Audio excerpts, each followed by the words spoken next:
হাউরি friends, welcome to Nishad coaching centre. তো গতকালকে কি পড়িয়েছি আপনাদের, এটা ভারতের মানচিত্র। তো গতকালকে পড়িয়েছি এটা প্রায়দ্বীপীয় অঞ্চল, প্রায়দ্বীপীয় মালভূমির অঞ্চল। তো প্রায়দ্বীপীয় মালভূমির অঞ্চল গতকালকে পড়িয়েছি আমি পূর্ব ভারতের যেসব পূর্ব ভারতের নদী, যেমন কৃষ্ণা, কাবেরী, গোদাবরী, মহানদী, এইসব যে পূর্ব দিকে বে অফ বেঙ্গলে পড়েছে, মানে বঙ্গোপসাগরে পড়েছে, তাদের জল ফেলেছে, তার সম্বন্ধে গতকালকের ভিডিও আপলোড হয়ে গেছে, পারলে দেখে নেবেন। আজকে করব লাস্ট চ্যাপ্টার নদীর, সেটা হচ্ছে আরব সাগরে যেই সব নদী জল ফেলে তাদের আলোচনা, মানে পশ্চিম ঘাট থেকে যেই সব নদী আরব সাগরে পড়েছে সেই সব নদীর আলোচনা দিয়ে নদী চ্যাপ্টার শেষ। ওকে, তো চলে শুরু করা যাক। তো দেখুন, এখানে প্রথমে হচ্ছে কি, এটা হচ্ছে কি আরাবল্লী পর্বত, রাইট। এখানে তো আছে না রাজস্থান, রাইট, এটা রাজস্থান। তো রাজস্থান যে আছে এটা তো জানেন, আগে লিখিয়েছি রাজস্থান কোথায়, পাঞ্জাব কোথায়, তামিলনাড়ু কোথায়, অন্ধ্রপ্রদেশ কোথায়, এগুলো তো জানেন। তো রাজস্থানে একটা পর্বত গেছে যেটা গুজরাট থেকে গুজরাট থেকে নিয়ে দিল্লি পর্যন্ত বিস্তৃত, আরাবল্লী পর্বত। তো আরাবল্লী থেকে একটা নদী বেরিয়ে হয়েছে, আরাবল্লী পর্বত থেকে একটা নদী বেরিয়ে হয়েছে, আরাবল্লী পর্বত থেকে একটা নদী বের হয়েছে, যার নাম হচ্ছে লুনি নদী। তো লুনি নদী হচ্ছে এটা, এই যে এটা দিয়ে বেরিয়েছে, ঠিক আছে। আরাবল্লী পর্বত এটা, ঠিক আছে, আরাবল্লী পর্বত এটা, এখান থেকে লুনি নদী এইভাবে বেরিয়ে কচ্ছের রান, এটা কচ্ছের রান, ওকে, কচ্ছের রান ধরে নেন। এখানে জল আছে, দলদলি ক্ষেত্র, মানে এখানে কিচড় কাদা সব কিছু আছে, ঠিক আছে। তো আরাবল্লী পর্বত থেকে লুনি নদী আরাবল্লী, মানে রাজস্থানের উত্তরি রাজস্থানের আরাবল্লী থেকে লুনি নদী বেরিয়ে সাবরমতী বলে একটা ঝিল আছে সেখানে, সাবরমতী বলে একটা হ্রদ আছে সেখানে, সেই হ্রদ থেকে পাশ হয়ে গুজরাটের কাছে, এই গুজরাটের কাছে কচ্ছের রানে গিয়ে বিলীন হয়ে গেছে, কিন্তু আরব সাগরে গিয়ে পড়েনি। ওকে, তো যদি কোয়েশ্চেন আসে যে এমন কোন নদী আছে যে আরব সাগরে পশ্চিম ঘাটের, এমন কোন নদী আছে প্রায়দ্বীপীয় অঞ্চলের পশ্চিম ঘাটের এমন কোন নদী আছে যে আরব সাগরে গিয়ে পড়েনি, সেটা ভারতেই আছে, ভারতে বিলীন হয়ে গেছে, তাহলে সেটা হবে উত্তরি রাজস্থানের আরাবল্লী পর্বতের মাউন্ট আবুর শৃঙ্গ থেকে উৎপন্ন হয়ে গুজরাটের উপকূল বরাবর কচ্ছের রানে এসে বিলীন হয়েছে। কচ্ছের রানে জলের থেকে বেশি কাদা বালি পাথর এইসব ভর্তি আছে, দিয়ে এখানে বিলীন হয়ে গেছে, মানে এখান থেকে আর আরব সাগরে পড়েনি। আর এটা হচ্ছে ল্যাটিটিউড, রাইট, এটা ল্যাটিটিউড, এইভাবে চলে গেছে ল্যাটিটিউড, ঠিক আছে। তাহলে আরাবল্লী লুনি সম্বন্ধে বুঝে গেলেন। তাহলে লুনি একমাত্র নদী যেটা কোন সাগরে পড়েনি, ভারতে বিলীন হয়েছে। সেটা কোথায় বিলীন হয়েছে? গুজরাটের কচ্ছের রানে বিলীন হয়ে গেছে। ওকে, তাহলে লুনি সম্বন্ধে বুঝে গেলেন। তো তার আগে যেহেতু সবুজভাবে আমি লিখেছি, হয়তো বুঝতে পারবেন না, পারলে নোট ডাউন করে নেন। ক্রোনোলজিক্যালে আছে, মানে প্রথম থেকে নিয়ে শুরু করে নিয়ে দক্ষিণ অবধি, উত্তর থেকে দক্ষিণ অবধি প্রায়দ্বীপীয় অঞ্চলের নদীগুলির নামগুলো পারলে টুকে নেন, নোট ডাউন করে নেন, আর না হলে শুনে নেবেন। তো প্রথম হচ্ছে লুনি নদী, রাইট, প্রথম হচ্ছে লুনি নদী, এই যে লুনি নদী। তারপর হচ্ছে সাবরমতী নদী, তারপর হচ্ছে সাবরমতী নদী, রাইট, এই যে সাবরমতী নদী, ঠিক আছে। গুজরাট থেকে বেরিয়েছে, সৌরাষ্ট্র থেকে বেরিয়েছে সাবরমতী নদী, যে আরব সাগরে পড়েছে। তারপর হচ্ছে মাহি নদী, মাহি নদী হচ্ছে এটা, কর্কট ক্রান্তিকে দুইবার কেটেছে, পরে বুঝাচ্ছি। মাহি নদী হচ্ছে এইটা, এই যে এটা। তারপরে হচ্ছে তাপি নদী, তাপি নদী, তাপি নদী হচ্ছে এটা, রাইট। তারপরে নর্মদা নদী, নর্মদা হচ্ছে উত্তরে আছে। সাতপুরা রেঞ্জের তিনটা শ্রেণী আছে, একটা নাম হচ্ছে রাজপিপলা, তারপরে হচ্ছে মহাদেব, তারপরে হচ্ছে আপনার মাইকাল, ঠিক আছে। মাইকালের অমরকান্তক থেকেও সৃষ্টি হয়েছে কোনো নদী। তো সাতপুরা পর্বতমালার উত্তরে মাহি নদী কি করেছে, কর্কট ক্রান্তিকে দুইবার কেটেছে, মানে ল্যাটিটিউডকে দুইবার কেটেছে, ল্যাটিটিউডকে দুইবার কেটেছে, এইভাবে একটা কেটে এইভাবে অ্যারাবিয়ান সাগরে পড়ে গেছে মাহি নদী। ওকে, এটা ইম্পর্টেন্ট, কিন্তু পরে বুঝাচ্ছি আমি ভালোভাবে। তাহলে মাহি নদী হয়ে গেল, তারপরে নর্মদাও হয়ে গেল, নর্মদা হয়ে গেল, তারপরে তাপি নদী। তাপি নদী হচ্ছে সাতপুরার দক্ষিণে অবস্থিত। এই যে তাপি নদী, এটা হয়েছে রাজপিপলা মহাদেব থেকে সৃষ্টি হয়েছে। তাপি নদী দিয়ে বে অফ বেঙ্গলে পড়েছে, রাইট। তারপর হচ্ছে মান্ডবী নদী। মান্ডবী নদী, এই যে মান্ডবী নদী কোথায় আছে? মান্ডবী মান্ডবী মান্ডবী মাহি নদী, নর্মদা নদী আর মান্ডবী, এই যে মান্ডবী নদী, মানে জায়গা নাই বোর্ডে, ওই জন্য এইভাবে অ্যারো চিহ্ন দিয়ে লিখতে হয়েছে। এখান থেকে মান্ডবী নদী এসেছে, ঠিক আছে, মান্ডবী নদী এখানে এসেছে, মান্ডবী রিভার, মান্ডবী নদী, রাইট। তা মান্ডবী নদী গোয়াতে আছে। তারপরে জোয়ারি নদী, এটাও গোয়াতে আছে। তারপরে হচ্ছে জোয়ারি নদী, রাইট।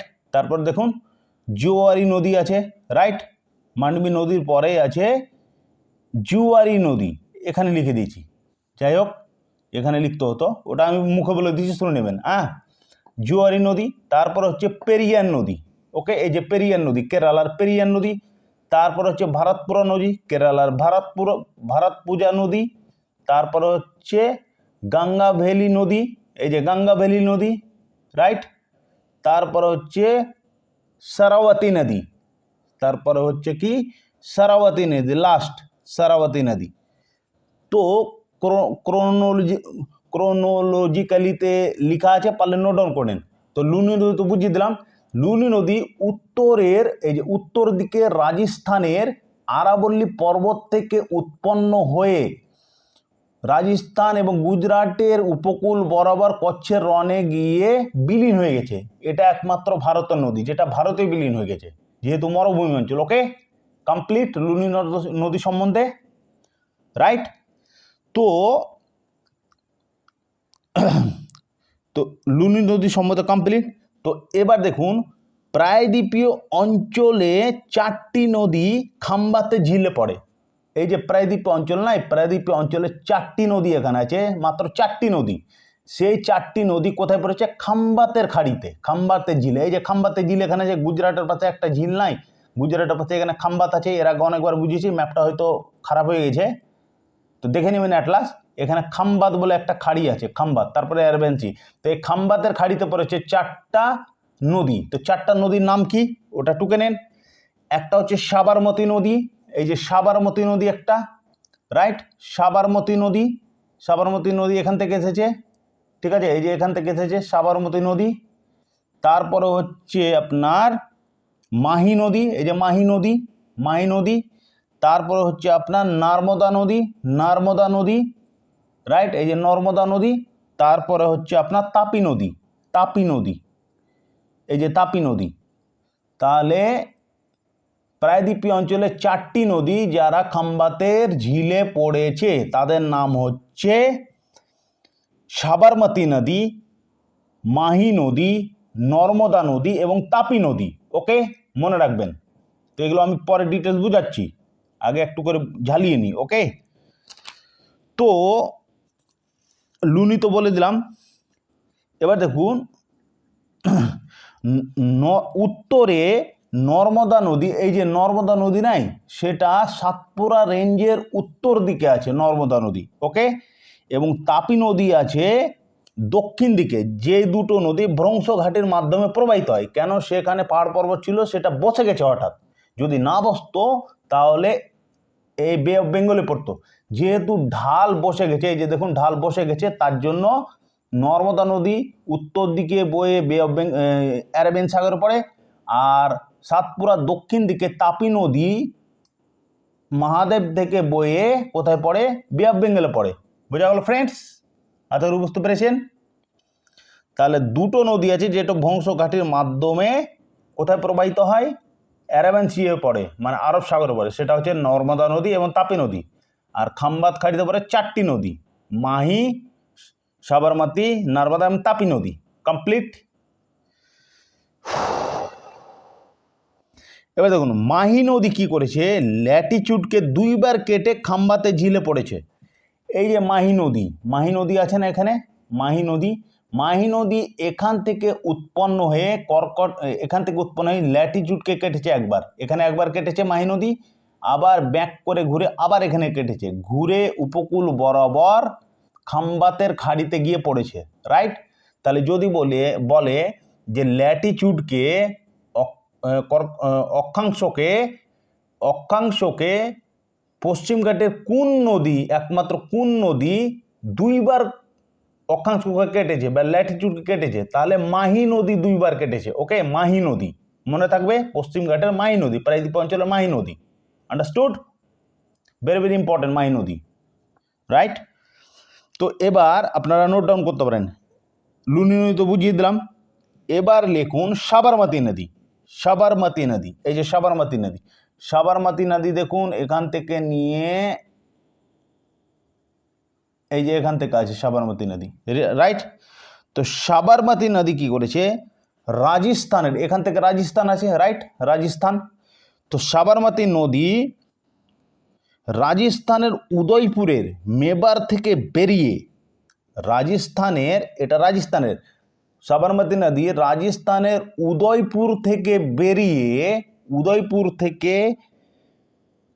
সাবরমতী নদী রাজস্থানের উদয়পুর থেকে বেরিয়ে, ওকে, উদয়পুর বলে একটা জায়গা আছে, সেখান থেকে বেরিয়ে আরব সাগরে পড়েছে, আরব সাগরে পড়েছে, ওকে, আরব সাগরে পড়েছে।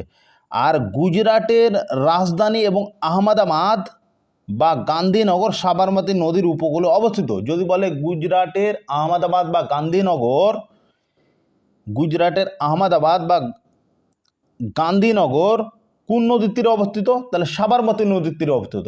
যদি বলে গুজরাটের গান্ধীনগর এবং আহমেদাবাদ কোন নদীর তীরে, আহমেদাবাদ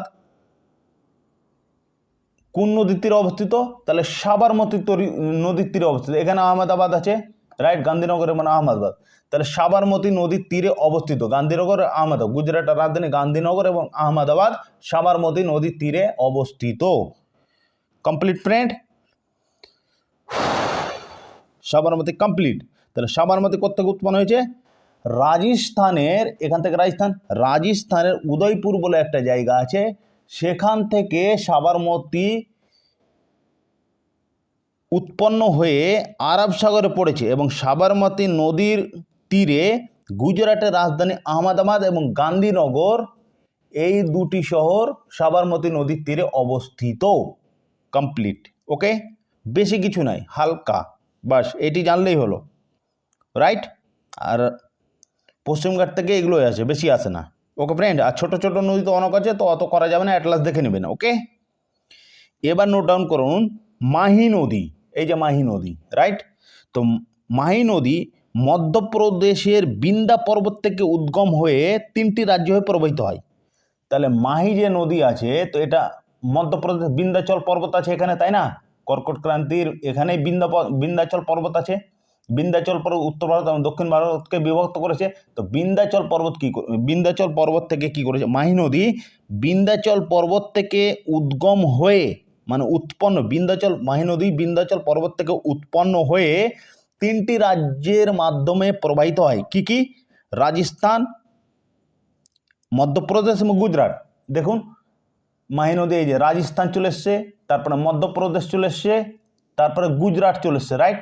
গুজরাটে গিয়ে খাম্বাতের খাড়িতে পড়েছে, রাইট? রাজস্থান, মধ্যপ্রদেশ, রাজস্থান, তারপরে গুজরাটের খাম্বাতের খাড়িতে পড়েছে। তাহলে 3টি রাজ্য হয়ে প্রবাহিত হয়েছে মাহি নদী এবং দুইবার অক্ষাংশকে কেটেছে। কোন নদী? মাহি নদী। Complete friend? তো মাহি নদী কমপ্লিট হয়ে গেল, মাহি নদী, ওকে? আর কিছু নেই, এইটুকু জানলেই যথেষ্ট। এবার লিখুন নর্মদা নদী, ইম্পর্টেন্ট নদী, নর্মদা নদী। নর্মদা নদী হচ্ছে গোদাবরী এবং কাবেরীর পর তৃতীয়তম, প্রায়দ্বীপীয় অঞ্চলের তৃতীয়তম, মানে দীর্ঘতম নদী, ওকে? কোন নদী? না হলে নর্মদা নদী। গোদাবরী এবং কৃষ্ণার পরে 3 নম্বর নদী হচ্ছে নর্মদা নদী, ওকে? নর্মদা নদী, এই যে মাইকাল পাহাড় আছে না, রাজপিপলা, মহাদেব এবং মাইকাল পাহাড়ের অমরকণ্টক শৃঙ্গ আছে, এটা অমরকণ্টক শৃঙ্গ। তাহলে রাজপিপলা, সাতপুরা রেঞ্জ, সাতপুরাতে 3টা রেঞ্জ আছে। তো সাতপুরাতে একটা আছে কি? মহাদেব, রাজপিপলা, মহাদেব, এটা হচ্ছে রাজপিপলা, এটা হচ্ছে মহাদেব, যারা বংশঘাটের মাধ্যমে আছে, বসে গেছে নিচে। মহাদেব, রাজপিপলা এবং মহাদেব, রাজপিতলা এবং মাইকাল পাহাড়ের উচ্চতম শৃঙ্গ হচ্ছে কি অমরকণ্টক। তো অমরকণ্টক থেকে এই যে দেখুন সবুজভাবে নীলভাবে দাগ নেই, নীলভাবে দাগ যেটা আছে সেখান থেকে নর্মদা নদী উৎপন্ন হয়ে ভ্রংশঘাটের মাধ্যমে উৎপন্ন হয়ে, যেহেতু ভ্রংশঘাট নিচে বসে গেছে তার জন্য সেখান থেকে উৎপন্ন হয়ে বয়ে উত্তর দিকে, সাতপুরার উত্তর দিকে বয়ে কোথায় পড়েছে, খাম্বাতের ঘাটিতে পড়েছে। ওকে, খাম্বাতের ঘাটিতে পড়েছে। তাহলে নর্মদা নদী মধ্যপ্রদেশের বিন্ধ্যাচল পর্বত থেকে উদ্গম হয়ে 3টি রাজ্যে প্রবাহিত হয়। কি কি? রাজস্থান, এখান থেকে রাজস্থান পড়ে, রাজস্থান, রাইট, রাজস্থান, মধ্যপ্রদেশ এবং গুজরাট, ওই 3টা রাজ্য। রাজস্থান, এখান পর্যন্ত রাজস্থান আছে, ম্যাপ হলে অ্যাটলাস দেখে নিন, বুঝিয়ে নেবেন। রাজস্থান, মধ্যপ্রদেশ এবং গুজরাট। রাজস্থান, মধ্যপ্রদেশ এবং গুজরাট, গুজরাটে এসে খাম্বাতের খাড়িতে পড়েছে। কোন নদী? নর্মদা নদী। ওকে, ভ্রংশঘাটির মাধ্যমে, সেটা সাতপুরা নদীর উত্তর দিকে আছে। ওকে, তাহলে নর্মদা নদী কমপ্লিট। এবার দেখুন নর্মদা নদী না কমপ্লিট হয়নি, এখনও আছে। ওকে, তাহলে নর্মদা নদী কোথেকে উৎপন্ন হয়েছে? সাতপুরা 3টি শ্রেণী আছে, 3টি রেঞ্জ আছে। কি কি? Mahadev range, Rajpipla range, Mahadev range, আর একটা হচ্ছে মাইকাল পাহাড়। মাইকাল পাহাড়ের সর্বোচ্চ শৃঙ্গ কি? অমরকণ্টক। অমরকণ্টক থেকে নর্মদা নদী সাতপুরার উত্তর দিকে ভ্রংশঘাটির মাধ্যমে প্রবাহিত হয়ে, মানে 3টি রাজ্যের মাধ্যমে প্রবাহিত হয়। একটা হচ্ছে মধ্যপ্রদেশ, মহারাষ্ট্র এবং গুজরাট, মধ্যপ্রদেশ, রাজস্থান এবং গুজরাটে এসে খাম্বাতের ঝিলে পড়ে গেছে। ওকে, দিয়ে অ্যারাবিয়ান সাগরে পড়েছে। তো অ্যাকচুয়ালি খাম্বাতের খাড়িতে পড়েছে, তারপরে জল তো অ্যারাবিয়ান সাগরে যাবে, তাই না?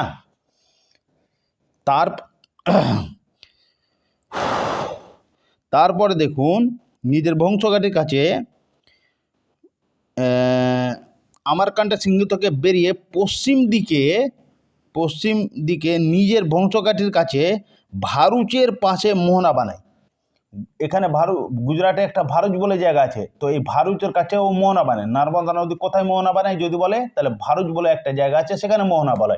ভারুচ বলে একটা জায়গা আছে, সেখানে নর্মদা নদী মোহনা বানায়। ওকে, কমপ্লিট। এবার দেখুন মধ্যপ্রদেশের জাবালপুর এবং গুজরাটের ভারুচ নর্মদা নদীর উপকূলে অবস্থিত। যদি বলে মধ্যপ্রদেশ জবলপুর, যেটা ইম্পর্টেন্ট শহর, মধ্যপ্রদেশের বিন্ধ্যাচল পর্বত আছে, তাহলে মধ্যপ্রদেশ এখানে আছে, নর্মদা নদীর এখানে। তাহলে মধ্যপ্রদেশের জাবালপুর সিটি, জাবালপুর শহর, এবং গুজরাটের ভারুচ বললাম না, একটা ভারুচ বলে জায়গা আছে গুজরাটের। তাহলে মধ্যপ্রদেশের জাবালপুর এবং গুজরাটের ভারুচ, এখানে এই যে নর্মদা নদী বইছে, তাহলে মধ্যপ্রদেশ থেকে বয়ে এসেছে, মধ্যপ্রদেশের জাবালপুর এবং গুজরাটের ভারুচে এসে মোহনা বানায়। ওকে, তো যদি বলে নর্মদা নদী কোন 2টি সিটির ওপর অবস্থিত, তাহলে গুজরাটের ভারুচ এবং মধ্যপ্রদেশের জামালপুরে অবস্থিত। মধ্যপ্রদেশের জাবালপুর, মধ্যপ্রদেশ জাবালপুর এবং গুজরাটের ভারুচ নর্মদা নদীর উপকূলেই অবস্থিত। ওকে, নর্মদা নদীর উপকূলেই অবস্থিত মধ্যপ্রদেশের জাবালপুর। 1 মিনিট ফ্রেন্ড, লাইন পালিয়ে গেছে। ওকে ফ্রেন্ড দেখুন, তো লাইন পালিয়ে গেছে, আমি ফোকাসের মাধ্যমে করছি। তাহলে নর্মদা নদী কি করেছে? মধ্যপ্রদেশের জাবালপুর বলে একটা জায়গা আছে, মধ্যপ্রদেশের জাবালপুর, এবং গুজরাটের ভারুচ বলে একটা জায়গা আছে, সেখানে মোহনা বানায়। এবং গুজরাটের ভারুচপুর এবং মধ্যপ্রদেশের জামালপুর। 1 মিনিট। তো মধ্যপ্রদেশের জাবালপুর এবং গুজরাটের ভারুচে এসে মোহনা বানায়। তো ওই 2টি সিটি নর্মদা নদীর উপকূলেই অবস্থিত। ওকে ফ্রেন্ড, কমপ্লিট। নর্মদা নদী 3টি রাজ্য হয়ে প্রবাহিত হয়। নর্মদা নদী যে আছে না, নর্মদা নদী 3টি রাজ্য হয়ে প্রবাহিত হয়। কি কি? মহারাষ্ট্র, মধ্যপ্রদেশ, গুজরাট। এই যে দেখুন এখানে মহারাষ্ট্র আছে, এখান থেকে মহারাষ্ট্র, তাহলে মহারাষ্ট্র, মধ্যপ্রদেশ এবং গুজরাট, মহারাষ্ট্র, মধ্যপ্রদেশ এবং গুজরাট, এই 3টি রাজ্যের মাধ্যমে নর্মদা নদী প্রবাহিত হয়। কমপ্লিট, বোঝা গেল ফ্রেন্ডস? মহারাষ্ট্র, মধ্যপ্রদেশ এবং গুজরাটের মাধ্যমে প্রবাহিত হয় নর্মদা নদী। এবার নর্মদা নদী জাবালপুরের পাশে ভেড়াঘাট বলে একটা জায়গা আছে, জাবালপুরের পাশে ভেড়াঘাট বলে জায়গা আছে, যেখানে মার্বেল পাহাড়ে ও কি করেছে, একটি সুন্দর জলপ্রপাত বানিয়েছে। নর্মদা নদী কি করেছে, এই নর্মদা নদী কি করেছে, ভেড়াঘাট বলে একটা জায়গা আছে এখানে, তো ভেড়াঘাটের গাছে কি করেছে, সেখানে একটা জলপ্রপাত বানিয়েছে, তার পাশে পুরো মার্বেল পাথর আছে, সেটাকে আর কাটতে পারেনি। তো ওই মার্বেল পাথর যে আছে সেটা কাটতে পারেনি, তো ওখান থেকে ঝর্ণা টাইপের জলপ্রপাত পড়ে, একটা সুন্দর জলপ্রপাত, তার নাম হচ্ছে কি ধোঁয়াধার বা কপিল জলপ্রপাত।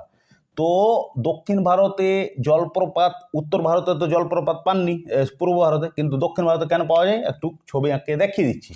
কারণ হচ্ছে পশ্চিম ঘাট থেকে এইদিকে অনেকটা তীব্র গতিতে যায় জল, এইভাবে পশ্চিম ঘাট এইভাবে আছে, একদম এইভাবে তীব্র, আর পূর্ব দিক এইভাবে আছে, ওকে, হালকাভাবে দিয়ে বে অফ বেঙ্গল পড়ে গেছে। তাহলে এখান থেকে যদি এখান থেকে জল আসে, ধরুন নর্মদা নদী আসছে, তো জলটা এসে কোথায় পড়বে, জলটা এসে একটু এইরকম করে দিই, জলটা এসে ডাইরেক্ট এখানে পড়বে, রাইট, জলটা এসে ডাইরেক্ট এখানে গাড্ডা করে দিবে, তাই না, জলটা এসে এখানে ডাইরেক্ট গাড্ডা করে দিবে, তো একে বলা হয় ঝর্ণা বা জলপ্রপাত। তো এটা নাম কি ধোঁয়াধার জলপ্রপাত বা কপিল জলপ্রপাত, ধোঁয়াধার জলপ্রপাত বা কপিল জলপ্রপাত। যদি বলে ধোঁয়াধার জলপ্রপাত বা কপিল জলপ্রপাত কোথায় পাওয়া যায়, তাহলে সেটা নর্মদা নদীর ভেড়াঘাট অঞ্চলে পাওয়া যায়। নর্মদা নদীর ভেড়াঘাটে সেই জলপ্রপাতটি তৈরি হয়েছে, নাম কি ধোঁয়াধার বা কপিল জলপ্রপাত। কেন, যে পশ্চিম ঘাট থেকে যেসব নদী গেছে সেগুলো খুব তীব্রগামী, ওকে, মানে খুব ঢাল আছে, পশ্চিম ঘাটে খুব ঢাল আছে, পশ্চিম ঘাট পর্বতমালা থেকে খুব ঢালে বয়ে, ওই জন্য দেখুন পশ্চিম ঘাট পর্বতমালা এইভাবে আছে আর পূর্ব ঘাট এইভাবে আছে, আস্তে আস্তে আস্তে যাচ্ছে, ওই জন্য এখানে জলপ্রপাত হয়নি, কিন্তু এইদিকে জলপ্রপাত হয়েছে, ওকে, বোঝা গেল। তাহলে নাম কি, নর্মদা নদীর ভেড়াঘাটে কোন জলপ্রপাত পাওয়া যায়, কপিল জলপ্রপাত বা ধোঁয়াধার জলপ্রপাত, ওকে, বোঝা গেল, বুঝতে পেরেছেন, আর না বুঝলে কমেন্ট করবেন, ওকে ফ্রেন্ড। তো এটা বেশি বড় ভিডিও হবে না, হালকা হয়ে যাবে, কমপ্লিট। এবার নোট ডাউন করুন তাপি নদী, এই যে তাপি নদী কি করেছে, ভ্রংশঘাটের মাধ্যমে মহাদেব পর্বতমালা থেকে সৃষ্টি হয়ে, মহাদেব পাহাড় থেকে সৃষ্টি হয়ে, মহাদেব পাহাড়ে একটি মালভূমি আছে, ঠিক আছে, যার নাম দক্ষিণে নিজের ভ্রংশঘাটের মাধ্যমে প্রবাহিত হয়ে এবং সুরাটের নিকট খাম্বাতে জলে ফেলে, তাহলে নর্মদার মতো খাম্বাতে জলে ফেলে, 4টি নদী ফেলে বললাম না। তো সাতপুরা 3টি রেঞ্জ আছে, তার মধ্যে রাজপিপলা না, তার মধ্যে মিডিলটা যেটা হচ্ছে মহাদেব। তো মহাদেব পাহাড় থেকে তাপি নদী উৎপন্ন হয়ে এইভাবে পশ্চিমঘাট ক্রস করে কোথায় পড়েছে,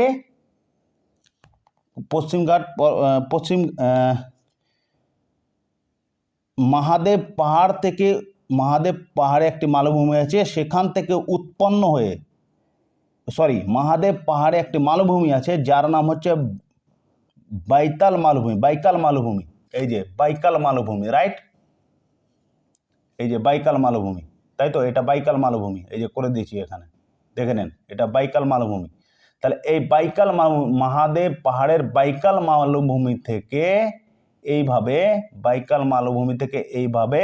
তাপি নদী ভ্রংশঘাটির মাধ্যমে অ্যারাবিয়ান সিয়ে পড়েছে, ওকে। এবার কার মধ্যে পড়েছে, তাহলে যদি বলেন তাপি নদী কোত্থেকে উৎপন্ন হয়েছে, তাপি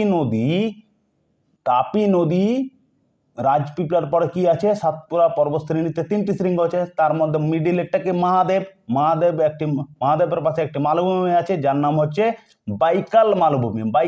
যদি বলে মহাদেবের পাশে একটা কোন মালভূমি আছে, তার নাম কি, তাহলে বাইকাল মালভূমি, ওকে। তাহলে এই বাইকাল মালভূমি থেকে তাপি নদী সৃষ্টি হয়ে, মানে উদ্গম হয়ে বা উৎপন্ন হয়ে দক্ষিণ দিকে এই দক্ষিণ দিকে তাপি মহাদেবের বা সাতপুরার দক্ষিণ দিক থেকে ভ্রংশঘাটির মাধ্যমে প্রবাহিত হয় এবং সুরাটের নিকট, এখানে সুরাট বলে একটা জায়গা আছে, ঠিক আছে, গুজরাটের সুরাট বলে একটা জায়গা আছে, সুরাটের নিকট খাম্বাতের জলে ফেলে, খাম্বাতের খাড়িতে পড়ে। ওকে, তাহলে তাপি নদীর উদ্গমস্থল কোথায় এবং কোথায় পড়ে? তাপি নদী মহাদেব পাহাড়ের পাশে একটা বাইকাল বলে মালভূমি আছে, সেখান থেকে উদ্গম হয়ে সুরটের নিকট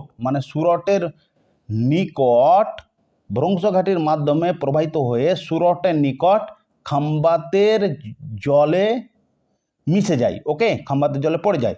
তো সুরাট এবং তাপি নদীর তীরে অবস্থিত এবং ভারুচ নর্মদা নদীর মোহনায় অবস্থিত। তাহলে সুরাট কোন নদীর তীরে অবস্থিত? তাপি নদীর তীরে অবস্থিত। তাহলে এখানে যে সুরাট আছে, ধরে নেন সুরাট আছে এখানে, রাইট? তো সুরাট কোন নদীর তীরে অবস্থিত? তাপি নদীর তীরে অবস্থিত। সুরাট কোন নদীর তীরে অবস্থিত? তাপি নদীর তীরে অবস্থিত। ভেরি ভেরি ইম্পর্টেন্ট, মনে রাখুন। ওকে, যদি বলে সুরাট কোন নদীর তীরে অবস্থিত, তাহলে তাপি নদীর তীরে অবস্থিত। এবং যদি বলে ভারুচ কোন নদীর তীরে অবস্থিত, তাহলে নর্মদা নদীর তীরে অবস্থিত। ভারুচ কোন নদীর তীরে অবস্থিত? নর্মদা নদীর তীরে অবস্থিত, যেখানে ভারুচ মোহনা বানায়, নর্মদার ভারুচে মোহনা বানায়। ওকে, তাহলে এই সাতপুরা পাহাড়কে কি বলা হয়? সাতপুরা হচ্ছে একটি ব্লক পর্বত, যেটা আগে চ্যাপ্টারটা পড়িয়েছি। ব্লক পর্বত আর বোঝাবার দরকার নেই, তবু একটু বলে দিই। ব্লক পর্বত এইভাবে হয়, ধরে নেন সমতল ভূমি আছে, এটা মালভূমি, এবড়ো খেবড়ো আছে, রাইট? এবড়ো খেবড়ো আছে, ঠিক আছে। দিয়ে হঠাৎ কি হয়েছে, এইভাবে আছে ধরে নেন, ঠিক আছে। দিয়ে এইভাবে আছে, তারপরে এইভাবে আছে। হঠাৎ করে এটা কি হয়েছে, এখানে বসে গেছে, রাইট? এখানে বসে গেছে, এটা কেটে দেন, এটা বসে গেছে ভূমিকম্পের মাধ্যমেও, কাউরি মাধ্যমেও বসে গেছে। এটা এক বছরের খেলা নয়, হাজার হাজার বছর ধরে দিয়ে নিচের দিকে বসে গেছে। তার জন্য তাপি নদী এবং নর্মদা নদী অ্যারেমেন্সিয়ে পড়ে। সাতপুরা নদীকে ওই জন্য ব্লক পর্বত বলা হয়, বোঝা গেল? ওই জন্য একে ব্লক পর্বত বলা হয়, ঠিক আছে। তাহলে সাতপুরা রেঞ্জকে কি বলা হয়? ব্লক পর্বত বলা হয়। ওকে ফ্রেন্ডস, বুঝতে পারলেন? এবার নর্মদা নদীর পরে তাপি নদীর স্থান। তাহলে তাপি নদী প্রায়দ্বীপ অঞ্চলের চতুর্থ দীর্ঘতম নদী। ওকে, তাপি নদী নর্মদার পরে চতুর্থতম স্থান। তাহলে যদি বলে প্রায়দ্বীপ অঞ্চলের চতুর্থতম দীর্ঘতম নদী কোনটি? তাহলে তাপি নদী। Very very important. ওকে, এবার দেখুন, এই যে গুজরাট আছে না, এটাকে সৌরাষ্ট্র বলে। এখানে গির পাহাড় আছে, গির লেখা যাচ্ছে না,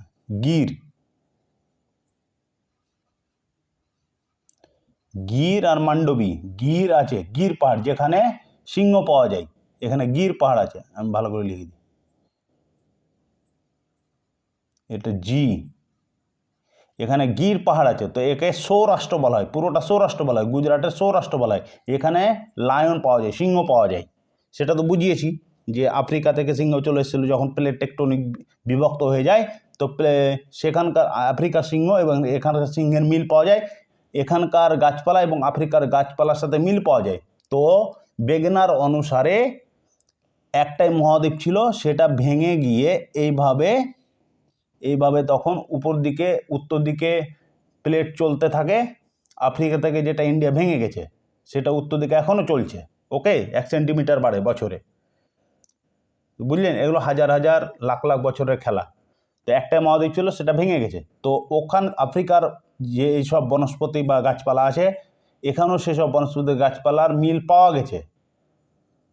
এবং ওখানকার লায়ন আর এখানকার লায়নের স্বভাব একই এবং কালারও একই, সব কিছু একই। তার জন্য এই থেকে প্রুভ করা যায় যে প্লেট টেকটনিকের মাধ্যমে আফ্রিকা থেকে ইন্ডিয়ান প্লেট ভেঙে গিয়ে এখনও উত্তর দিকে যাচ্ছে। যাই হোক, ওগুলো আলোচনা করা আছে, আর করছি না। তো এটা হচ্ছে সৌরাষ্ট্র। তো এখানে গির পাহাড় আছে, এখানে লায়ন পাওয়া যায়, মানে সিংহ পাওয়া যায়। ওকে, তো গুজরাটের নিকটে উকাই এবং কাকরাপাড়া বলে একটা জায়গা আছে, যেখানে জলবিদ্যুৎ উৎপন্ন হয়। সেটা তাপি নদীর উপরেই অবস্থিত। তাহলে যদি বলে যে উকাই উকাই এবং কাকড়াপাড়া জলবিদ্যুৎ কেন্দ্র কোথায় অবস্থিত? উকাই এবং কাকড়াপাড়া জলবিদ্যুৎ কোথায় অবস্থিত? তাহলে তাপি নদীর উপরে অবস্থিত। তাপি নদীর উপরে অবস্থিত। তাহলে গুজরাটের এই যে গুজরাটের উকাই বলে একটা জায়গা আছে, এটা ধরে নেন, এটা ধরে নেন। উকাই বলে একটা জায়গা আছে, উকাই এবং কাকড়াপাড়া যেহেতু তীব্রভাবে বয়, এই যে তীব্রভাবে জল বয়, তাহলে তীব্রভাবে জল বইলে এখানে যদি টারবাইন যন্ত্র ভিড়া যায় তাহলে জলবিদ্যুৎ উৎপন্ন করা যায়। ধরে নেন এখানে টারবাইন যন্ত্র ভিড়িয়ে দিলাম, রাইট? কালি তো খুব ডিস্টার্ব, এটা টারবাইন যন্ত্র ভিড়িয়ে দিলাম, ঠিক আছে? যেহেতু তীব্র ঢালে জল বইছে তো এটা পাখা করে দিলাম, রাইট? এবার জল যে যত স্পিডে পড়বে তত পাংখা ঘুরতে থাকবে, টারবাইন যন্ত্র ঘুরতে থাকবে এবং আমাদের বাড়িতে ফ্যান পাখা এইসব জ্বলতে থাকবে, লাইট বাল্ব। তো জলবিদ্যুৎ এখানে কোনো খরচাও লাগবে না, কয়লাও পোড়াতে হবে না, ডিজেল পেট্রোল পোড়াতে হবে, কিচ্ছু পোড়াতে হবে না। তো জলবিদ্যুতের মাধ্যমে এইভাবে জলবিদ্যুতের মাধ্যমে আমরা লাইন পাই, বুঝলেন? পশ্চিমঘাটে বেশি জলবিদ্যুৎ কেন্দ্র ওই কারণেই তৈরি হয়েছে, তীব্র ঢালের জন্য। ওকে, যেহেতু জল খুব তীব্র ঢালে বয়, ওকে, কিন্তু পূর্ব ভারতে তীব্র ঢালে বয় না, ওই জন্য পূর্ব ভারতে জলবিদ্যুৎ কেন্দ্র ওই রকম নাই। ওকে, তাপবিদ্যুৎ কেন্দ্র আছে, যেমন ফারাক্কাই, কয়লার মাধ্যমে হয়। ওকে, তো তো যদি বলে উকাই এবং কাকড়াপাড়া জলবিদ্যুৎ উৎপাদন কেন্দ্র কোন রাজ্যে আছে, তাহলে গুজরাটে আছে। সেটা কোন নদীর তীরে আছে? তাহলে তাপি নদীর তীরে অবস্থিত উকাই এবং কাকড়াপাড়া জলবিদ্যুৎ কেন্দ্র। ঢালের কারণে, পশ্চিমঘাটের তীব্র ঢালের কারণে সেখানে জলবিদ্যুৎ কেন্দ্র পশ্চিমঘাটে বেশি, অনেক বেশি তৈরি হয়েছে বা দেখা যায়। ওকে, এবার দেখুন, জুন থেকে নিয়ে সেপ্টেম্বর পর্যন্ত দক্ষিণ পশ্চিম মৌসুমি বায়ু পশ্চিমঘাটে ধাক্কা লেগে খুব বর্ষা করে। এই যে এইভাবে একটা অ্যারো চিহ্ন দিয়ে দেন, এটা মৌসুমি বায়ু। মৌসুমি চ্যাপ্টার ভালো করে বুঝিয়ে দিব। জুন মাস থেকে এখন কি মাস চলছে? জানুয়ারি, ফেব্রুয়ারি, মার্চ, এপ্রিল, মে, তারপর জুন পড়বে। তো জুন থেকে অনেক প্রচণ্ড গরম, তো জুন থেকে সেপ্টেম্বর পর্যন্ত প্রচুর গরম হয়। তো ওই গরমের সময় কি হয়, আরব সাগর থেকে সূর্যের কিরণ ডাইরেক্ট পড়ে, এখান থেকে জল আর্দ্র হয়ে উপরে উঠে মেঘ সৃষ্টি করে এবং ওই মেঘ তখন কী করে পশ্চিমঘাটে ধাক্কা লেগে দক্ষিণ পশ্চিম মৌসুমি বায়ু একদম এখানে ধাক্কা লেগে প্রচণ্ড বৃষ্টি ঘটায়। ওই জন্য কাবেরী নদীতে জল সবসময় ভর্তি থাকে, আর প্রায় নদী শুকিয়ে যায় কিন্তু কিছুটা জলও পাওয়া যায়। তার দুটো জল ক্ষেত্র আছে, সেটা তো গতকালকে বুঝিয়েছি, তবু আরেকটা বুঝিয়ে দিই। এক তো দক্ষিণ পশ্চিম মৌসুমি বায়ু থেকে জল পায়, আরেকটা কারণে জল পায়, যেহেতু এখানে অনেক প্রায়দ্বীপে পাঠারে অনেক ঘাঁটি আছে, রাইট? এই ঘাঁটিতে কি করে, উপর থেকে এখান থেকে যে জল আসে, রিসে জল আসে, পাথরের ভিতর জল আসে ওই ঘাটির মাধ্যমে। তো ঘাটিতে অনেক সময় বর্ষার জল জমে থাকে, ওই জলগুলো কি হয়, যেহেতু তীব্র ঢাল আছে, তো তীব্র ঢালের মাধ্যমে এই সব নদীতে আস্তে আস্তে বইতে থাকে, বওয়ার ফলে বর্ষার জল এবং ঘাটির জল মিলে মোটামুটি প্রায় অতটা না শুকিয়ে প্রায় পশ্চিম ঘাটের নদীগুলোতে প্রায় জল মোটামুটি ভালোই থাকে। বোঝা গেল? কমপ্লিট। এক দক্ষিণ পশ্চিম মৌসুমি বায়ুর মেঘের কারণে, আর এক ঘাটির জল আস্তে আস্তে বয়ে গিয়ে নদীতে পড়ে, তার কারণে প্রতি 12 মাসই প্রায় জল মোটামুটি ভালোই থাকে। ওকে, দক্ষিণ ভারতে। কমপ্লিট। এবার দেখুন, প্রায়দ্বীপীয় মালভূমির এবার আমি কিছু আপনাদের সহায়ক নদীর নাম লেখাবো। ওকে, তো এটা আমাকে মিটাতে হবে, 1 মিনিট। তো এবার দেখে নেন ফ্রেন্ড, এখানে কিছু সহায়ক নদী আছে, এগুলো ছোট ছোট নদী, এটুকু মনে রাখলেই যথেষ্ট। তো গুজরাটের দুটো সহায়ক নদীর নামটা মনে রাখবেন, ঠিক আছে? গুজরাটের দুটো সহায়ক নদী হচ্ছে, একটা হচ্ছে সতরাঞ্জ নদী। গুজরাটের দুটি সহায়ক নদী হচ্ছে সতরাঞ্জ নদী, তারপর হচ্ছে মাদর নদী। মাদর নদী। যদি বলে সতরঞ্জ নদী বা মাদর নদী কোন স্টেটে দেখা যায়, কোন রাজ্যে আছে, তাহলে গুজরাট রাজ্যে আছে। সতরঞ্জ নদী এবং মাদর নদী গুজরাটে আছে, সেগুলো সহায়ক নদী। যদি বলে গোয়াতে কোন দুটো নদী আছে, তাহলে মান্ডবী নদী এবং জুয়ারি নদী। মান্ডবী নদী এবং জুয়ারি নদী। তো গোয়ার রাজধানী কি? পানাজি। পানাজি, পানাজি, এটা লিখতে ভুলে গেছিলাম। পানাজি মান্ডবী নদীর তীরে আছে। যদি বলে গুজরাট, গোয়ার রাজধানী পানাজি, পানাজি কোন নদীর তীরে আছে, তাহলে মান্ডবী নদীর তীরে আছে। পানাজি কোন নদীর তীরে আছে, তাহলে মান্ডবী নদীর তীরে আছে। ওকে, আচ্ছা, মনে থেকে যাবে, দুইবার বললাম। এবার কর্ণাটকের কিছু নদী। মান্ডবী হচ্ছে মান্ডবী নদী, পানাজি শহরের মান্ডবী নদীর তীরে পানাজি শহর আছে। ওকে, তারপরে হচ্ছে জুয়ারি নদী, গুজরাটের, এগুলো গুজরাট, গোয়ার নদী, গোয়ার দুটো নদী, মান্ডবী নদী এবং জুয়ারি নদী। আর মান্ডবী নদীর তীরে পানাজি শহর অবস্থিত। এবার কর্ণাটকের দুটো নদী দেখে নেন, সারাওয়াতি নদী, সারাওয়াতি নদী, আর একটা হচ্ছে গঙ্গাবালি নদী। তাহলে কর্ণাটকের দুটো সহায়ক নদী কি কি? সারাওয়াতি নদী এবং গঙ্গাবালি নদী। সারাওয়াতি নদী এবং গঙ্গাবালি নদী।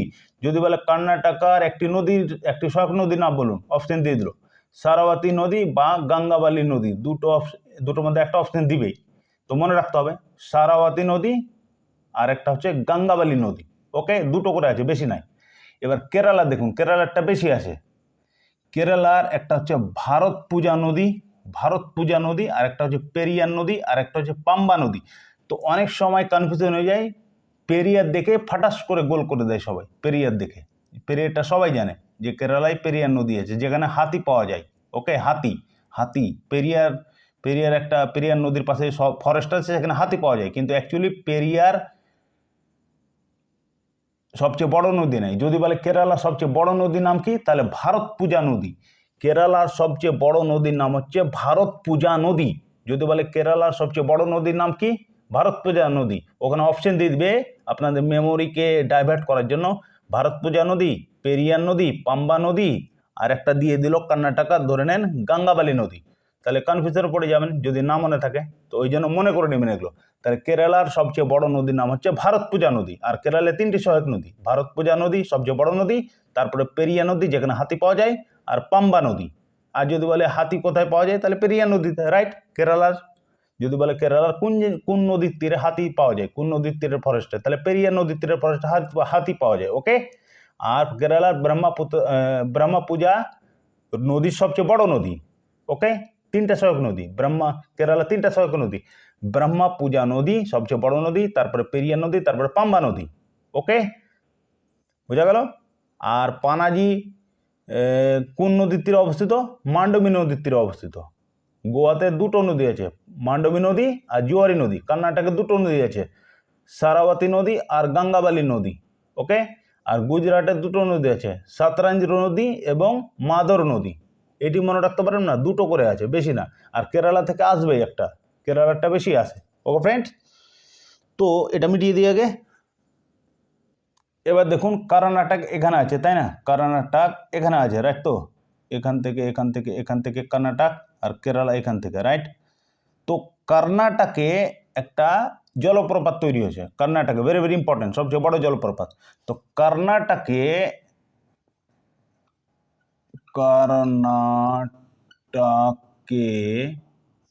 একটা জলপ্রপাত তৈরি হয়েছে, সেটার নাম কি? যোগ জলপ্রপাত।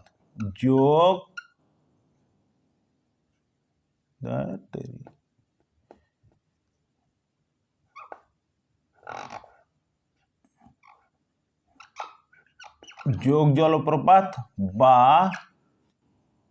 গারসোপ্পা জলপ্রপাত, গারসোপ্পা জলপ্রপাত বা মহাত্মা গান্ধী, তিনটা নাম আছে, মহাত্মা গান্ধী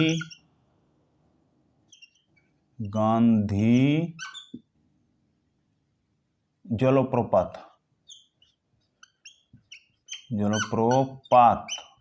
খুব ইম্পর্টেন্ট, মনে রাখবেন, যার উচ্চতা 271 মিটার। ওকে, তাহলে যদি বলে ভারতের সবচেয়ে বড় সবচেয়ে উঁচু জলপ্রপাত কোনটি, তাহলে কর্ণাটকার কোথায় আছে, সারাবতী নদীর তীরে, এটা লিখতে বলেছে, কর্ণাটকার সারাবতী নদীর তীরে, কর্ণাটকার সারাবতী নদীর তীরে যোগ জলপ্রপাতের আর নাম হচ্ছে গারসপ্পা জলপ্রপাত। আর এক নাম হচ্ছে মহাত্মা গান্ধী জলপ্রপাত। ভারতের সবচেয়ে উচ্চতা জলপ্রপাত, যার উচ্চতা 271 মিটার। ওকে, কিন্তু এখানে একটা কনফিউশন আছে, অনেক কেউ বলে আবার কুঞ্চিকল জলপ্রপাত যেটা আছে, কুঞ্চিকল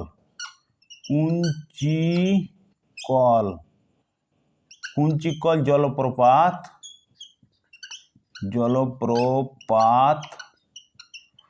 ভারতের সবচেয়ে উঁচু জলপ্রপাত লেখা ভালো হয় না, একটু ম্যানেজ করে নেবে না, মুখে তো বলছি জলপ্রপাত, বোর্ড ছোট তো কষ্ট করে লিখছি, জলপ্রপাত।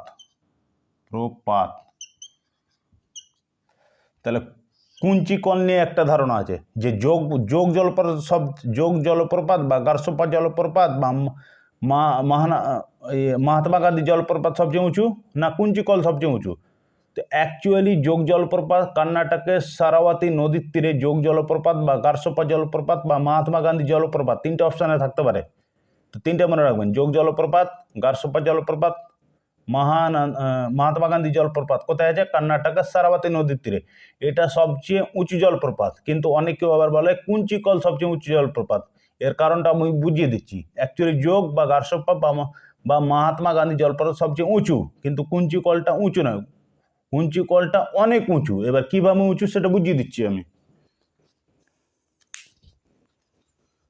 মিটিয়ে দিয়ে আগে।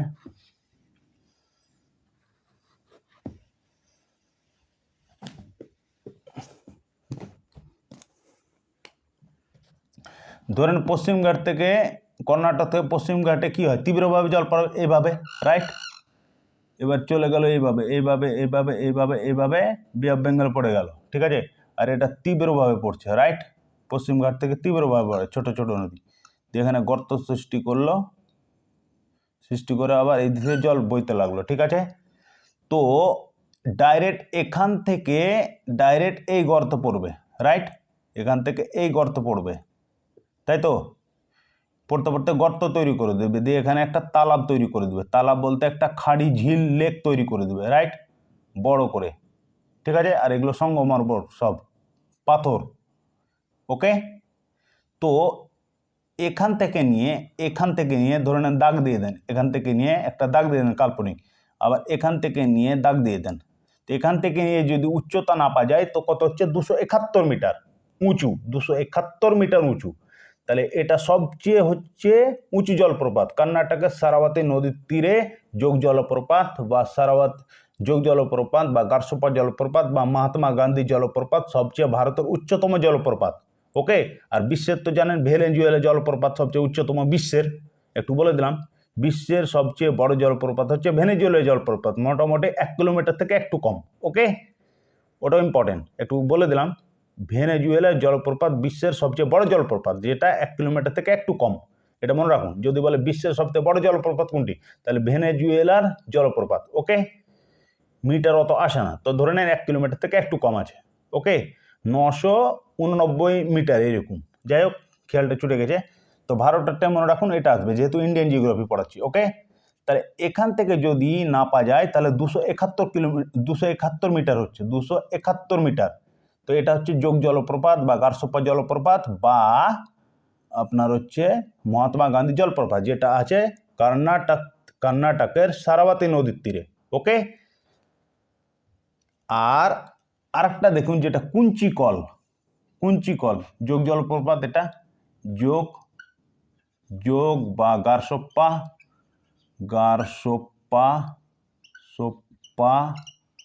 বা এম দিয়ে দিলাম মহাত্মা গান্ধী সবচেয়ে উঁচু জলপ্রপাত, ঠিক আছে।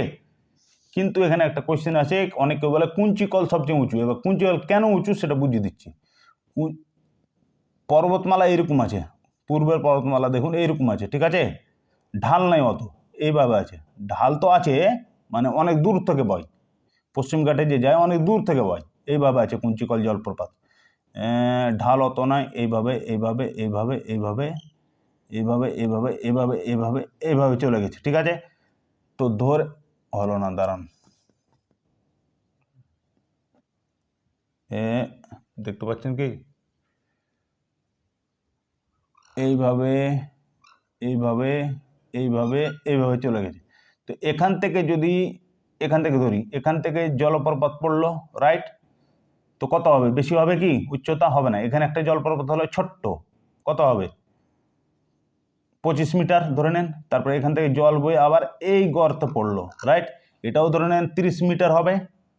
এখান থেকে আবার তীব্র একটু বেশি আছে, তো এখান থেকে ধরে নেন এখানে তালাব সৃষ্টি করলো, তো এটা কত হবে 50 মিটার হবে, রাইট। তো টোটালটা মিলে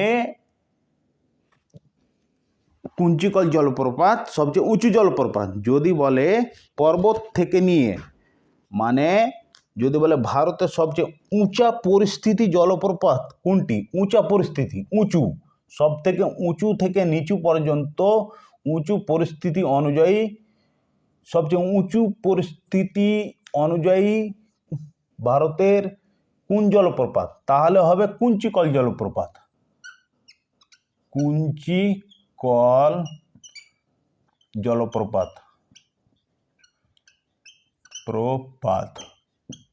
প্রপাত, ঠিক আছে। তো এটা বেশি ঢাল আছে কি নাই, ওই জন্য হালকা হালকা করে জলপ্রপাত সৃষ্টি করেছে, এখানেও করেছে এখানেও করেছে এখানেও করেছে, ঠিক আছে। তো এরা কি বেশি হচ্ছে, ছোট ছোট জলপ্রপাত আছে। তো টোটালটা মিলে যদি করে তাহলে আরও আছে, ধরুন টোটালটা মিলে করলে কুঞ্চিকল জলপ্রপাত সবচেয়ে বেশি। যদি বলে পর্বত থেকে নিয়ে আরব সাগরে পড়া অবধি সবচেয়ে উঁচু জলপ্রপাত কোনটি, তাহলে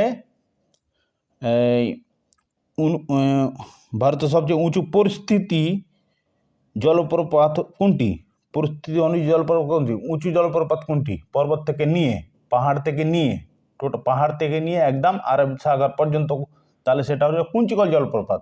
আর যদি বলে, সিম্পল ভাষায় বলছি, যদি বলে সোজা একটা জলপ্রপাত যেটা সোজা ঢাল দিয়ে বয়ে, সেটা সোজাভাবে যেটা জলপ্রপাত ভারতের সবচেয়ে উঁচা সোজাভাবে জল যেটা পড়ে সেটি কোন জলপ্রপাত, সোজাভাবে পড়ে, সেটা হচ্ছে যোগ জলপ্রপাত বা গারসোপ্পা জলপ্রপাত বা মহাত্মা গান্ধী জলপ্রপাত। দেখুন এখান থেকে সোজাভাবে, এই দিক থেকে আসেনি, এই দিক তো ঢাল হয়ে গেছে পূর্ব দিকে, এই দিক থেকে একদম পুরো ঢাল আছে, দিয়ে ডাইরেক্ট এখানে পড়ছে। তো এখান থেকে নিয়ে 271 মিটার, আর এগুলো 50 মিটার 30 মিটার 25 মিটার আবার 50 মিটার আবার 40 মিটার, এইভাবে উঁচু পরিস্থিতি অনুসারে কুঞ্চিকল জলপ্রপাত সবচেয়ে বেশি উঁচু। আর যদি বলে সোজাভাবে যেটা জলপ্রপাত পড়ে, জল পড়ে, সেটা ভারতের যেটা সোজাভাবে জল পড়ে সেটা কোন জলপ্রপাত, ভারতের সবচেয়ে উঁচু জলপ্রপাত, যার নাম হচ্ছে যোগ জলপ্রপাত বা গারসোপ্পা জলপ্রপাত বা মহাত্মা গান্ধী জলপ্রপাত, যার উচ্চতা হচ্ছে 271 মিটার। আর কুঞ্চিকল হচ্ছে ভারতের সবচেয়ে উঁচু পরিস্থিতি অনুযায়ী জলপ্রপাত, ভারতের সবচেয়ে উঁচু পরিস্থিতি জলপ্রপাত। ওকে, এইভাবে যেটা বোঝালাম, বোঝা হলো ফ্রেন্ড। তাহলে কোশ্চেন যদি আসে যে ভারতের সবচেয়ে সোজা যে জল পড়ে সেটা কোন জলপ্রপাত, সবচেয়ে বড় জলপ্রপাত কোনটি, তাহলে যোগ জলপ্রপাত বা গারসোপ্পা জলপ্রপাত বা মহাত্মা গান্ধী জলপ্রপাত। কত কিলোমিটার, কত মিটার, 271 মিটার। কোথায় আছে, কোন রাজ্যে আছে, কর্ণাটকে আছে। কর্ণাটকের কোন নদীতে আছে, সারাবতী নদীতে আছে। ওকে, সারাবতী নদীতে আছে, বুঝা গেল ফ্রেন্ডস। দিয়ে এখানে কি করে, পশ্চিম ঘাটে বেশি জলবিদ্যুৎ উৎপন্ন হয়, কারণ এখানকার ঢাল অনেক বেশি। এখানে টারবাইন যন্ত্র লাগিয়ে দিল, এখানে টারবাইন যন্ত্র লাগিয়ে দিল, এখানে পাখা লাগিয়ে দিল। আর দেখবেন দক্ষিণ ভারতে পাংখা লাগা থাকে, যেগুলোর তীব্র ঢাল আছে। পাঙ্খা ঘুরতে থাকলো, জল পড়তে থাকলো, পাঙ্খা ঘুরতে থাকলো, এখান থেকে বিদ্যুৎ উৎপন্ন হলো, জলবিদ্যুৎ উৎপন্ন হলো, আর জলবিদ্যুৎ আমাদের বাড়িতে এসে কারেন্ট সৃষ্টি করলো। কারেন্ট সৃষ্টি করে আমরা পাঙ্খা চালাই, লাইট চালাই, টিভি চালাই, মোবাইল চার্জ করি, সব কিছু করি, তাই না? তো জলবিদ্যুতের এটাই ফায়দা, পশ্চিম ঘাটে বেশি জলবিদ্যুৎ উৎপন্ন হয় আর পূর্ব ঘাটে তাপবিদ্যুৎ হয়। ওকে, বোঝা গেল? তাহলে পশ্চিম ঘাটে জলবিদ্যুৎ বেশি পাওয়া যায় আর পূর্ব ঘাটে তাপবিদ্যুৎ পাওয়া যায়। আর উকাই আর কাকড়াপাড়া জলবিদ্যুৎ কোথায় আছে? পশ্চিম ঘাটে আছে। ওকে, কোথায় আছে? গুজরাটে আছে। বোঝা গেল? উকাই এবং কাকড়াপাড়া জলপ্রপাত কমপ্লিট। তো আর কিছু নেই, ভিডিও বেশি ক্রমে তো লিখে দিলাম। পশ্চিম ঘাটে অত ইম্পর্টেন্ট নাই, শুধু ইম্পর্টেন্ট এই ভ্রংশ উপত্যকা, নর্মদা এবং তাপি। এটা হচ্ছে মহাদেব পাহাড়, এটা হচ্ছে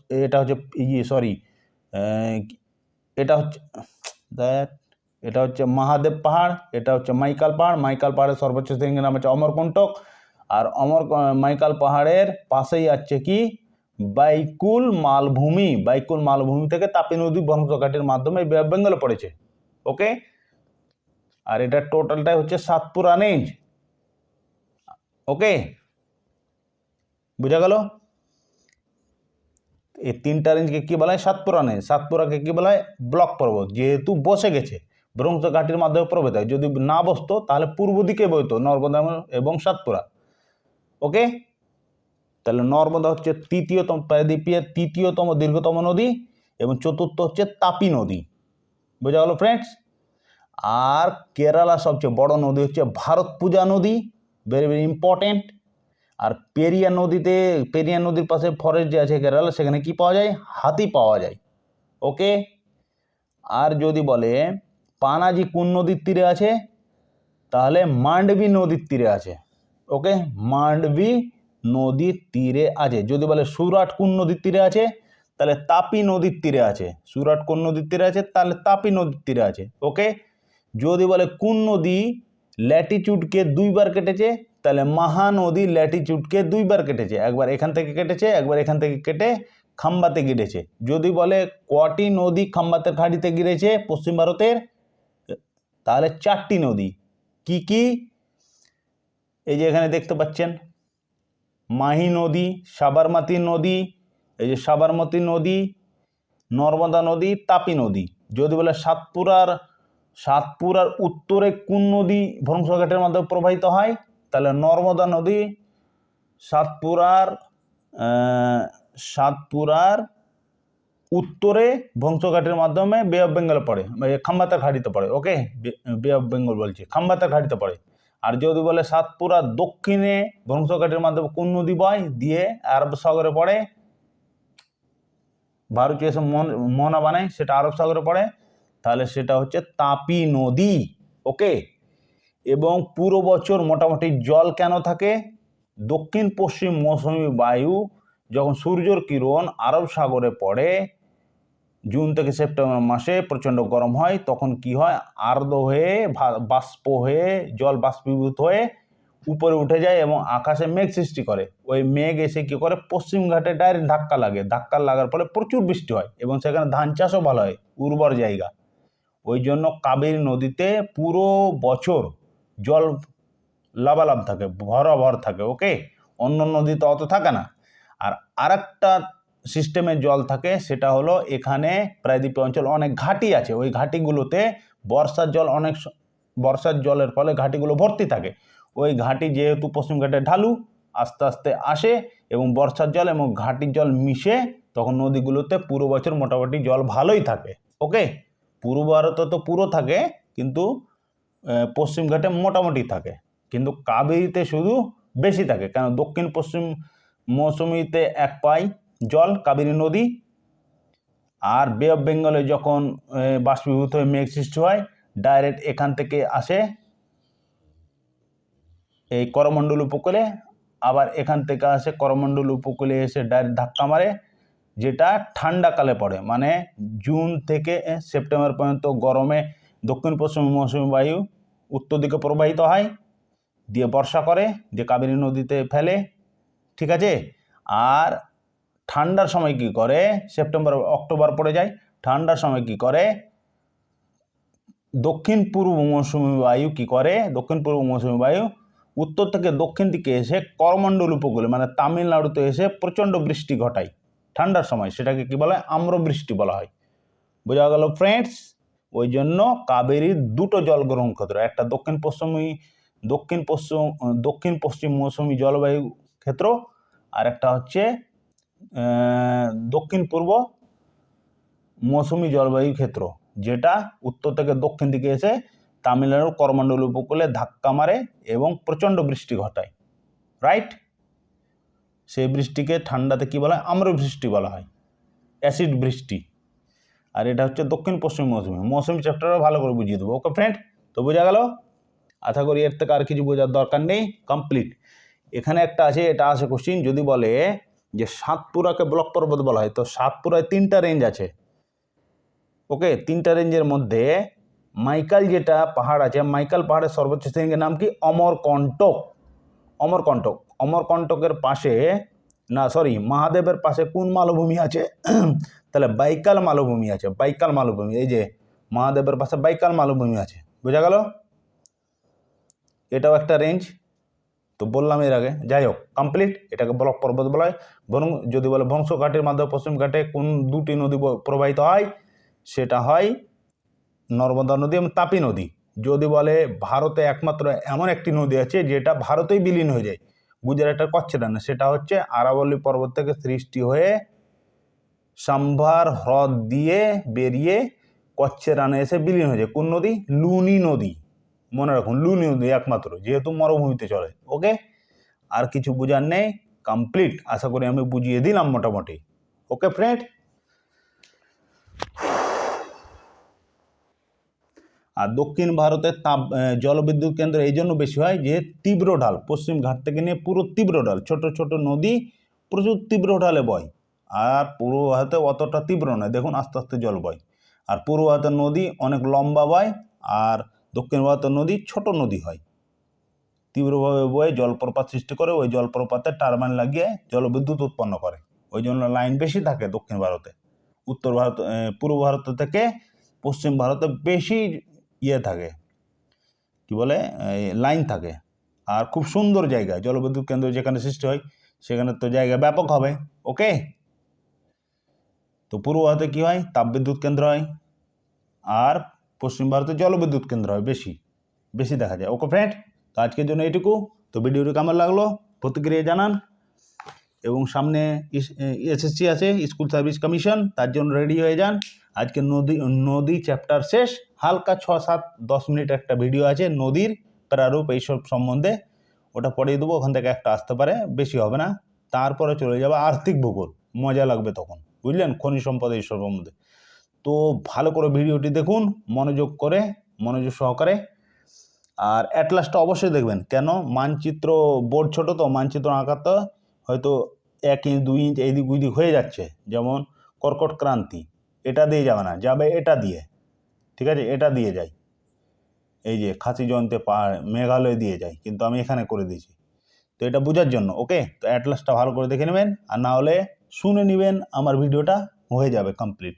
ওকে ফ্রেন্ডস, ভুলবেন না, পড়লে পারে ভুলে যাবেন, কিন্তু যত শুনবেন, ফিল্ম দেখলে কি মনে থাকে না, ফিল্ম দেখলে মনে থাকে, যেমন KGF 2 দেখছেন তো মনে থাকছে, ওইরকমই যদি ভিডিও দেখেন, এটাও KGF, ধরে নেন KGF 2, তো KGF 2 যদি দেখেন তাহলে অবশ্যই মনে থাকবে। 2-1 দেখে নেবেন, শুনে নেবেন হেডফোন লাগিয়ে, একদম মনে থেকে যাবে। আর এখান থেকে এসএসসি আসবে, এসএসসি ভাববেন না যে এইরকম আসবে যে ওয়েস্ট বেঙ্গলের সবচেয়ে উচ্চতম শৃঙ্গ কোনটি, সান্দাকফু, এইসব আসবে না আপনারা যেটা ভাবছেন। মডার্ন যুগে, ডিজিটাল যুগে ডিজিটালের মতো পড়তে হবে। ওকে, ওই জন্য এসএসসি সেট নেটের মতো পরীক্ষা আসবে, খুব ডিপ কোশ্চেন আসবে, যেগুলো বললাম, যে মহাকাল পর্বতের উচ্চতম শৃঙ্গের নাম কি, এসব আসতে পারে। অমরকণ্টক, এখান থেকে কোন নদী সৃষ্টি হয়েছে, গঙ্গার কোন সহায়ক নদী, সোন নদী সৃষ্টি হয়েছে, এইসব আসবে। ওকে, ভেরি ভেরি ইম্পর্টেন্ট। এই যে মাহি নদী, কোন নদী ল্যাটিটিউডকে 2 বার কেটেছে, মাহি নদী 2 বার কেটেছে, এগুলো আসবে। আপনার ওই আসবে না যে এই জম্মু কাশ্মীরের রাজধানী কি, বা হিমালয়ের সর্বোচ্চ শৃঙ্গের নাম কি, এগুলো আসবে না, বাচ্চা কোশ্চেন আসবে না, খুব ডিপ আসবে। তো মানচিত্র ছাড়া মুশকিল, মুখস্থ বিদ্যা তো থাকবে না, আর মুখস্থ এরকম পাবেন নাও, যেভাবে বুঝালাম।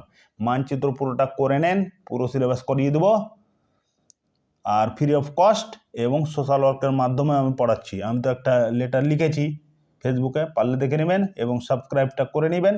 সাবস্ক্রাইব করলে কি হবে, সাবস্ক্রাইব করার পর বেল আইকন প্রেস করবেন, তাহলে যখন আমি ভিডিও ছাড়বো আপনাদের কাছে নোটিফিকেশন চলে যাবে এবং এসএসসির জন্য তৈরি হতে থাকুন। ওকে ফ্রেন্ড, তো আজকের জন্য এটুকু, ভালো থাকুন, bye bye, good night, sweet dream, by.